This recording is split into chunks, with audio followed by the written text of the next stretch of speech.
Hi viewers, welcome to Vanaja నాగండి. ఈరోజు నిమ్మపండు ఊరగాయ ఎలా చేసుకోవడమో చూద్దామండి. 250 నిమ్మపండ్లు తీసుకున్నాను. దీనికి మనకు 10 కేజీలు అయిందండి. కేజీ లెక్కలో 10 కేజీలు నిమ్మపండ్లు అయినాయి. దీన్ని బట్టి మనము ఉప్పు కారం వేసుకోవాలి. కేజీ లెక్కలోనూ చెప్తాను నేను, తర్వాత కొలతలో కూడా చెప్తానండి. బాగా కడిగి తర్వాత తుడిచి ఇలా పంచగుడ్డ మీద వేసుకున్నానండి, తడి అనేది ఏమాత్రం లేకుండా. ఈవెన్ ఈ పాత్రలన్నీ కూడా అంతేనండి. మనము దీన్ని వేసుకునే పాత్రలు కూడా తడి లేకుండా చూసుకోవాలి. తర్వాత ఈ పీట మీద తరగచ్చు, లేకపోతే చూడండి ఇలా కత్తిపీట ఉంది నా దగ్గర, నేను కత్తిపీట మీద కూడా తరుగుతాను. చూడండి తరిగి ఎలా కలర్ ఎలా వచ్చిందన్నమాట. ఇలా అయిపోతుందండి, నీట్గా అయిపోతుంది. చాకుతో కూడా తరుక్కోవచ్చు. ఇలా తరుక్కోవాలి, స్ట్రైట్గా తరుక్కోవాలండి. దీన్ని చూడండి ఇలా ఉంది కదా, దీన్ని ఇలా తరుక్కోవాలండి. చూడండి ఇలా 2 భాగాలు చేసుకోవాలి.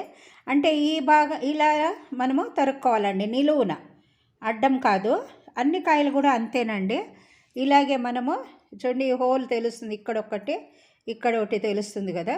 దీన్ని బట్టి మనం ఇలా స్ట్రైట్గా తరుక్కోవాలి, అడ్డం తరగకూడదు ఫస్ట్. ఎందుకంటే అడ్డం తరిగినామంటే జ్యూస్ అంతా వచ్చేస్తుందండి. అందుకని ఇలా తరిగితే మనము జ్యూస్ వేస్ట్ కాదు కాయలో ఉంది. పైన నేనేమంటే ఇవి కాయలు చాలా పెద్దగా ఉన్నాయండి, బాగా చూడండి ఇంతలా ఉన్నాయి కాయలు. సో ఇదేమవుతుందంటే ముక్కలు ఇలా చేసుకున్నప్పుడు మనం పెద్ద ముక్కలైతే ఎక్కువ మంది తినరు కదండి, కొంతమంది పిల్లలు అంతా పడేసేస్తారు. కాబట్టి నేనేం చేసిన చూడండి, ఇవి 8 ముక్కలు చేసుకున్నా అండి. 100 కాయలు తరిగినాను నేను ఇక్కడ. ఇప్పుడు ఇవి కూడా తరుగుతాను. దీంట్లో ఒక 50 కాయలు సపరేట్ తీసి పెట్టినానండి. ఏమంటే ఇప్పుడు చూడండి ఇలా ఉంది కదా, ఇలా ఉంటే ఇది వేయనండి. నేనేమంటే దీన్ని జ్యూస్కి వాడుకుంటానండి. ఈ కాయలు మనము జ్యూస్ చేయాల్సి వస్తుంది కాబట్టి జ్యూస్ చేసుకున్నామంటే, అంటే ఈ ఊరగాయలకే వేసేదానికండి. చూడండి ఇవన్నీ ఏరి పెట్టినాను, కొంచెం డిఫరెంట్గా ఉంటాయి కదా, అలాంటివన్నీ మనము ఏరి పెట్టేసుకోవచ్చు. మరి కొంచెము ఇవి ఎక్కువ ఉంటుంది చూడండి, ఇలా ఉంది చూడండి, ఇలాంటివన్నీ వేయను నేను. ఇలా మరకలు చుక్కలు ఉన్న వాటిని రసముగాను వాడుకుంటాను నేను కట్ చేసి. ఇలా అన్నీ తరిగి పెట్టుకోవాలి మనము. మరో 50 కాయలను ఇలా అర్ధానికి కట్ చేసుకుంటున్నా అండి. నిలువు కట్ చేసాం కదా ఇందాక మనము, ఇలా తీసుకుని ఇటువైపు ఇలా కట్ చేసేవారం కదండి. ఇది ఇప్పుడు ఇలా కట్ చేశాను నేను, అంటే సగానికి ఇట్లా నిలువు కాకుండా అడ్డంగా కట్ చేసుకున్నాను. ఏమంటే జ్యూస్ బాగా వస్తుంది, అందుకని. ఇప్పుడు ఈ జ్యూస్ అంతా కూడా మనము ఈ ముక్కల్లోకి పిండుకోవాలి, అది చూపిస్తాను. చూడండి ఇప్పుడు దీనికి ఉప్పు కలిపి పెడదాము. ముక్కలంతా కూడా తరుక్కున్నాను కదా, ఇందులోకి వేసి ఉప్పు వేసి కలిపెట్టి కలుపుదాము. ఇది 100 కాయలండి, అంటే 100 కాయలు అంటే 4 కేజీలండి. 4 కేజీలంతా కాయలు వేసుకున్నాను కాబట్టి దీనికి 4 స్పూన్లు పసుపు వేద్దామండి. ఇప్పుడు ఇది 3వ స్పూన్ వేస్తున్నాను. కేజీ కాయలు అంటే మీకు 25 వస్తాయండి. కాబట్టి ఇప్పుడు మీరు కేజీ కొలతలో తీసుకుంటే 4 స్పూన్లు, 25 లెక్కలు అయినా కూడా 100కు 4 స్పూన్లు అవుతుందండి. ఇప్పుడు 3 స్పూన్లు వేసాను కదా, ఇంకో స్పూన్ వేస్తాను. ఇది కలపడానికి ఇది అవుతుందని 100 కలుపుతున్నాను. 4 కేజీలు కాయకి వేస్తున్నా, అంటే 100 కాయలకు 1/2 కిలో ఉప్పు వేసుకోవాలి. దీంట్లో కొలుచుకున్నానండి, అందుకని అలా వేసాను. ఇప్పుడు ఇందులోకి నేను నిమ్మకాయలను పిండేసుకుంటాను. ఇందులోకి ఇలా చేత్తో అడ్డం పెట్టుకుని పిండుకున్నామంటే గింజలేం పడవండి. చూడండి ఇలా, లేకంటే మీరు పిండే ఇది ఉంటుంది కదండి లెమన్ స్క్వీజరు, దాంతో అయినా పిండుకోవచ్చు. నేను చేత్తోనే, అది లెమన్ స్క్వీజర్తో మనం చేసినా కానీ మళ్ళీ మనము చేయాల్సి వస్తుంది, అందుకని నేను చేత్తోనే పిండేస్తున్నాను. గింజలు లేకుండా మనము పిండుకుంటే సరే, కానీ గింజలు ఉన్నా అది నానిపోతుంది కదండి, తర్వాత బాగానే ఉంటుంది, ఏమంత ఇది లేదు. అలాగని ఫుల్ గింజలే వేయకూడదు. చూడండి ఇది ఫుల్ స్క్వీజ్ చేసేసాను నేను, దీంట్లో ఏం లేదు ఇంకా. దీన్ని మనము ఇప్పుడు క్లీనింగ్ దీని పర్పస్ వాడుకోవచ్చండి, అది ఎలాగని ఇంకో వీడియో పెడతాను.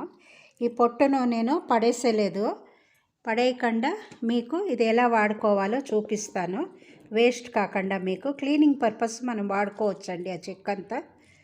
చూడండి ఇలా పైన ఇలా అన్నామంటే ఆ గింజలన్నీ వచ్చేస్తుందండి. చూస్తున్నారు కదా, ఇలా పక్కకు విదిలిచ్చినామంటే పడిపోతుందండి. ఇప్పుడు ఇందులో గింజలు లేకుండా వస్తుంది. ఈ నిమ్మకాయలో జ్యూస్ మాత్రం చాలా బాగుందండి. అన్నీ చూడండి ఇలా కలిపేసి దీన్నంతా కూడా ఇక్కడ చూడండి జ్యూస్ ఎలా ఉందో చూస్తున్నారా, ఫుల్ జ్యూస్ ఉంది దీంట్లో. ఇప్పుడు దీన్నంతాను డబ్బాలోకి వేసి పెడతా అండి. 3 రోజులు అయినాక మనం మరీ దీనికి ఆవు పిండి, మెంతిపిండి, కారపొడి అన్నీ వేసి అప్పుడు చూద్దాం. ఉప్పు ఏమైనా తక్కువ ఉంటే ఉప్పు వేసుకోవచ్చు. ఉప్పు సరిపోతుంది, అయినా కానీ వేసి పెట్టేస్తా అండి డబ్బాలోకి. చూడండి ఇప్పుడు బాగా కలిపేస్తున్నాను నేను. జ్యూస్ చూస్తున్నారా ఎలా వచ్చిందో, ఇలా రావాలండి జ్యూస్. అప్పుడు మీకు మరి మనము తిరోబాత్ అంతా అంటే మనం పోపు అంతా వేసినప్పుడు ఇది అవుతుంది. ఇది బాగా ఇప్పుడు ఉప్పు అంతా పట్టిందండి, దీనికి కలిసింది. దీన్ని తీసి డబ్బాలోకి వేసేద్దాము. ఇలాగే ఇంకొక 100 ఉంది కదండి, ఆ 100ను కూడా ఇలాగే కలిపి ఉంచేస్తాను. ఇలా మనము డబ్బాలో కూడా ఇట్లా బాగా అది నొక్కి పెట్టాలండి. నొక్కి పెట్టేసినామంటే ఇప్పుడు నేను ఇది ఫుడ్ గ్రేడ్ బాక్స్ అండి, ప్లాస్టిక్ది. ఇందులోకి వేస్తున్నాను. మామూలు మనం పెద్దది గ్లాస్ బాక్సులు ఉంటే దాంట్లోకి వేసుకోవచ్చు. నా దగ్గర అంత పెద్ద గ్లాస్ లేదండి, ఇది ఎక్కువ క్వాంటిటీ కదా, అందుకని వేస్తున్నాను. మామూలు ప్లాస్టిక్ వాడేది లేదండి. ఈ ఫుడ్ గ్రేడ్ ఐఎస్ఐ మార్క్ ఉంది కదా, అలాంటి వాటినే తెచ్చి వాడతాను. ఇప్పుడు దీంట్లో ప్రిజర్వేటివ్గా ఏమీ వేసింది లేదండి, ఉత్త పసుపు ఒకటే ప్రిజర్వేటివ్. సో ఈ డబ్బాలోకి ఫుల్గా వేసేస్తాను అంతాను. అది కలిపినాక 2 మిక్స్ చేసి చూపిస్తా అండి మీకు. చూడండి ఈ జ్యూస్ అంతా ఇందులోకి పిండుకున్నాను నేను, ఆ ముక్కలు చేసి పెట్టుకుని ఉంటాం కదా దాన్ని. ఇప్పుడు ఇదంతా కూడా వేసి ఇందులోకి కలిపేస్తా. పసుపు వేసాను, ఇందాక 100 కలుపుకున్నాం కదండి. ఇప్పుడు కూడా 1/2 కిలో ఇందులోకి ఉప్పు వేస్తున్నాను. ఉప్పు వేసేసాను. దీన్ని ఇప్పుడు కలుపుదాము. పసుపు వేసాను కదా, ఇప్పుడు జ్యూస్ కూడా అయింది, పసుపు వేసాను, ఇవన్నీ కలిపేస్తాము. చూడండి ఇందాక ఇప్పుడు 2 సార్లు కలిపిన దాన్ని ఈ కంటైనర్లోకి వేసేసుకున్నాను నేను. దీనికి పైన కొద్దిగా ఉప్పు కూడా చల్లినాను. అంటే 3 రోజుల్లోకి ఏం బూజుగీజు రాదు, అలా తగ్గినా కూడా. కాకపోయినా మనము జాగ్రత్తగా ఇలా కొద్దిగా ఊరికే 1 స్పూన్ అంతండి పైన అంతా ఇలా చల్లేసినామంటే ఇదవుతుంది. దీని మూత ఉంచేద్దాము. జాడీ ఉంటే మీరు జాడీలోకి వేసి గుడ్డ కట్టి దాన్ని అలా ఉంచచ్చండి. నా దగ్గర జాడీ విరిగిపోయింది కాబట్టి నేను దీంట్లోకే వేస్తున్నాను. దీన్ని మూత వేసి ఉంచేసానండి. దీనానికి ఒకసారి కలిపి ఉంచుదాము. చూడండి ఇలా నిమ్మకాయ కోసినందుకు ఇక్కడ మనం జ్యూస్ పడింది కదా, ఇది పోవాలంటే ఉప్పు వేసి రుద్దాలండి. కొద్దిగా నీళ్లు వేసి, ఇది ఒక టిప్ మీకు ఈజీగా తెలుసుకోవడానికి. చూడండి ఇలా ఉప్పు వేసి రుద్దేసినామంటే ఆ మరకలంతా పోతుందండి. ఎక్కడెక్కడ ఇలా మరకలు అయినాయో అవన్నీ కూడా మనము రుద్దేసేయాలి. ఇలా మొప్పలన్నీ ఇప్పుడు నేను కవర్లోకి వేసి ఉంచాను. దీన్ని మరి క్లీనింగ్ పర్పస్ ఎలా యూస్ చేయాలో చూపిస్తాను. 2 రకాల ఊరగాయలు చేద్దాం అనుకున్నానండి నేను. ఇది అల్లం పచ్చిమిర్చి వేసి ఒకటి, ఇంకోటి మామూలు కారపొడి అవి వేసి చేస్తున్నాను. అందుకని అల్లం తీసుకున్నాను. ఇలా మనము స్పూన్తో దీన్ని కోరేయచ్చు పొట్టు, లేకపోయిందంటే మనము చేత్తో కూడాను చేసుకోవచ్చు, పీలర్తో వాటితో తీసేయచ్చు. ఇక్కడ చూడండి ఇలా తీసాను నేను. అంటే పక్కనంతా చిన్న చిన్నగా ఇవన్నీ వస్తాయి కదండి, అన్నీ తీసేసి ఇలా ప్లెయిన్గా చేసుకోవాలి మనము. ఎందుకంటే మట్టి గిట్టి ఉంటుంది, ఆ మట్టి అంతా పోవాలంటే ఇలా నీట్గా మనం చేసుకుంటేనే మట్టి పోతుందండి. కాబట్టి చూసి నీట్గా ఆ పొట్టంతా కూడా మనము తీసేసేయాలి. అల్లంను క్లీన్గా చూసి మనం వేసుకోవాలండి. చూడండి కొన్నిసార్లు ఇలా లోపలనే పురుగు పట్టినట్టు అవుతుంది. ఇలాంటివి వేసినామంటే ఊరగాయ అంతా చెడిపోతుంది. కాబట్టి చూసి బాగుండేదాన్ని మనము అల్లంను వేసుకోవాలండి. ఇవన్నీ కూడా మనము ఫస్టే కడిగి చెక్కంతా తీసినాక మరీ ఆరబెట్టుకోవాలండి. బాగా ఆరిన అల్లాన్ని వేస్తే కానీ మనకు తడేమన్నా ఉండిందంటే ఇదవుతుంది. చూడండి పైన అంతాను చెక్కు తీసిండేది ఇవన్నీ కూడా నీట్గా ఇలా చేసేసుకోవాలి, తీసేసేయాలి. అప్పుడు మనకు ఊరగాయ నిల్వ ఉంటుందండి. నిల్వ పచ్చడి కాబట్టి మనము కొంచెం జాగ్రత్తగా చేసుకోవాల్సి వస్తుంది. చూడండి ఇలా అల్లం అంతా కూడా నేను తీసేసుకున్నాను. కడిగి నేను రెడీగా చేసుకున్నది ఇలా పొట్టు తీసినాను. ఇప్పుడు దీన్నంతా ఆరబెట్టుకుని మరీ తుడిచి కట్ చేసి వేస్తాండి ఊరగాయలకి. చూడండి ఇలా అల్లంను కూడా మనము ఆరబెట్టుకుందాము. దీనిపైన ఆరబెడుతున్నాను. టవల్ పైన వేసాను నేను, కాటన్ టవల్ పైన. పచ్చిమిర్చి కూడా కడిగి తుడిచి ఆరబెట్టినాను. ఇది 1 గంట సేపు బాగా ఆరినాక దీంట్లో నెమ్ము ఉంటే అదంతా పోతుందండి, అందుకని. సో ఇది తర్వాత తరిగి నేను ఊరగాయలకి కలిపి చూపిస్తాను. ఈ అల్లం పచ్చిమిర్చి బాగా తడి ఆరిపోయిందండి. ఇప్పుడు దీన్ని సన్నగా ముక్కలు చేసుకుందాము. పచ్చిమిర్చి కూడా చాలా పొడుగుగా ఉన్నాయి కాబట్టి ముక్కలు చేస్తాను. అల్లం చూడండి ఈ మాత్రం ముక్కలు చేసుకున్నాను. ఇప్పుడు పచ్చిమిర్చి కూడా ముక్కలు చేసేసాను. రెండింటిని నేను చేసినాను. ఈ పచ్చిమిర్చి అల్లం ఊరగాయ కూడా చాలా రుచికరంగా ఉంటుందండి. కేజీకి 1 స్పూన్ చొప్పున నేను మెంతులు తీసుకున్నానండి. ఇది 10 కేజీలు కదండి మనం తీసుకున్నది, దానికి తగినట్టు 10 స్పూన్లంతా మెంతులు తీసుకున్నాను. ఇది 100 గ్రాములు అయింది. ఇవి చిట్పటలాడి బాగా దోరగా వేగాలండి. ఇప్పుడు చూడండి దోరగా వేగింది, నేను తీసేస్తాను. ఆవాలు కూడా 1 కప్ అంత తీసుకున్నానండి. ఇది 100 గ్రాములే. ఆవాలు కూడా బాగా చిటపటలాడి వేగాలండి. ఇప్పుడు చూడండి పెద్దగా వేగిపోయింది. దోరగా కలర్ కూడా కొంచెం మారేది మనకు కనపడుతుంది. దీన్ని కూడా ఇప్పుడు తీసేస్తాను. రెండింటిని మిక్సీ చేసుకోవాలి. ఇది చల్లారినాక మనము పొడి చేసేసుకుందామండి. 1 కేజీ నూనె వేస్తున్నా అండి. 10 కేజీలు వేస్తున్నా కదా, అందుకని కేజీ వేస్తున్నాను. చాలకపోతే మరీ వేసుకుందామండి. ఒకటేసారి అంతా వేసేసినాను. ఎక్కువ రోజులు నిల్వ ఉంచుకోవాలంటే నూనె మంకణం వాసన వస్తుందండి చాలా రోజులు అయిపోతే. కాబట్టి తగుమాత్రంగా వేసుకుని మరీ కావాల్సినప్పుడు తీసి వేసుకోవచ్చండి. నూనె కాగిందండి. ఇప్పుడు ఆవాలు వేసుకుంటున్నాను. తగినంత ఆవాలు వేస్తున్నాను. సగం కప్పు అంత ఆవాలు వేసానండి. 50 గ్రాములు ఉంటుంది. పిట్పట్లాడుతూ ఉంది. ఇంగు వేస్తున్నాను. ఇంగు కూడా బాగా దండిగా వేసుకోవాలండి, ఎక్కువ ఉంది కదా ఊరగాయ, కాబట్టి దండిగా వేస్తున్నాను. ఇది నేను ఊరగాయ అంటే మనకి ఇంగువేనండి. సుమారు 50 గ్రాములంత ఇంగు వేస్తున్నా అండి నేను. స్టవ్ ఆఫ్ చేసేస్తా అండి. ఇది అయింది.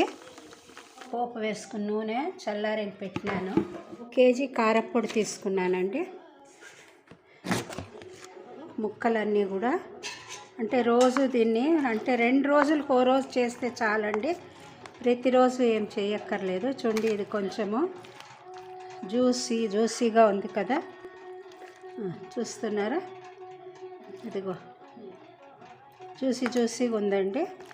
పైన కింద క్లీన్గా కలిపేసి మనము ఓ పాత్రలోకి వేసుకుని అన్నీ కలిపి మరి వేరే డబ్బాలోకి వేద్దామండి.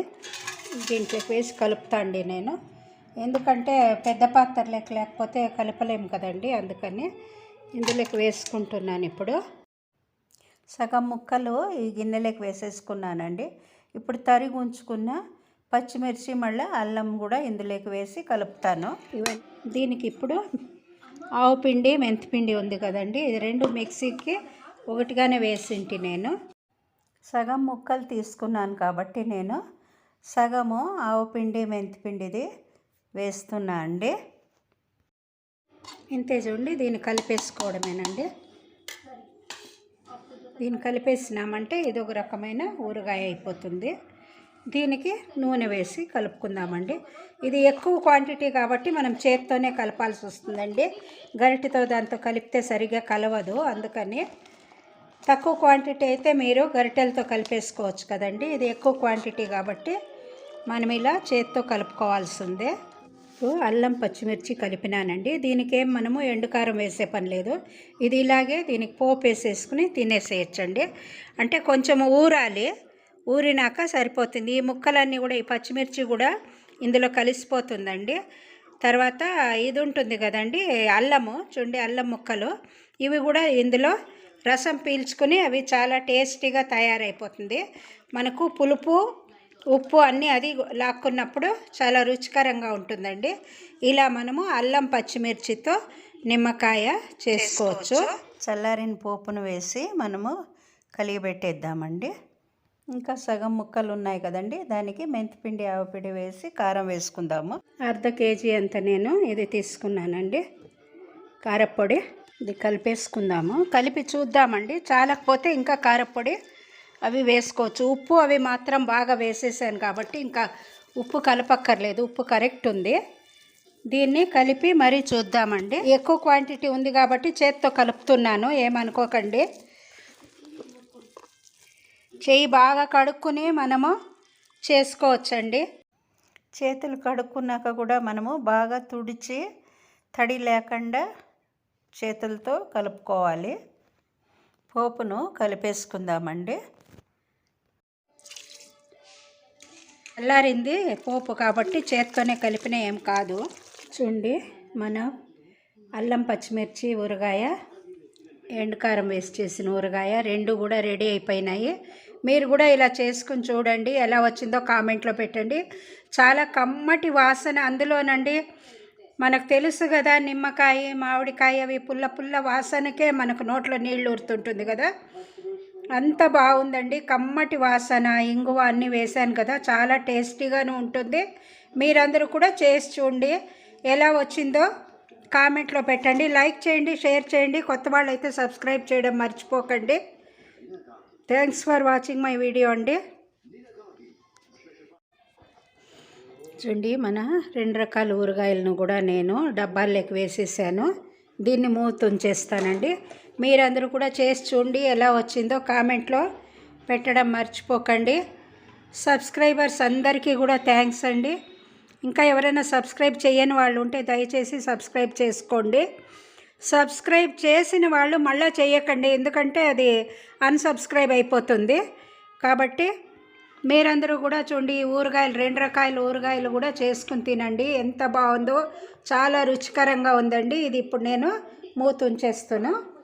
మూత ఉంచి ఎక్కడనూ తడి తగలని జాగాల్లో మనం దీన్ని పెట్టేసుకోవాలండి. సంవత్సరం 2 ఏళ్ళు అయినా కూడా ఈ ఊరగాయ చెడదండి. సో మీరందరూ చేసుకొని చూడండి. Thanks for watching my video అండి.